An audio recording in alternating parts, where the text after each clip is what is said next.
ಪಡುಕೆರೆ ದಿವಂಗತ ಶೀಲ ಪೂಜಾರಿ ಅಮೋಘವಾದಂತ ಓಟ ಚಪ್ಪಾಳೆ ಮೂಲಕ ಅಭಿನಂದಿಸಬೇಕು.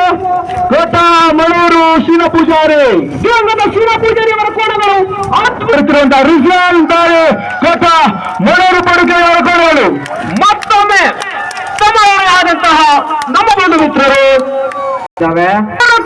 ಓಟ ಚಂದವೋ ಚಂದ ಅಂದವೋ ಅಂದ ಅದ್ಭುತವಾಗಿ ಓಡ್ತಾ ಇದ್ದಾವೆ. ಅಮೋಘವಾದಂತಹ ಓಟ. ಒಂದು ಕಡೆ ಭೋಜ ಪೂಜಾರಿ ಅವರ ಮತ್ತೊಮ್ಮೆ ಮಳೆ ಬೇರು ಹೊಸ ಸಿಗರು ಎನ್ನುವಂತ ವಾಕ್ಯದೊಂದಿಗೆ ಮರಿ ಕೋಣ ಮಳೂರು ಕೃಷ್ಣ ಪೂಜಾರಿ ಅವರ ಕೋಣಗಳು ಅಮೋಘವಾದಂತ ಕೋಣಗಳು. ಚಪ್ಪಲ ಮೂಲಕ ಅಭಿನಂದಿಸಬೇಕು.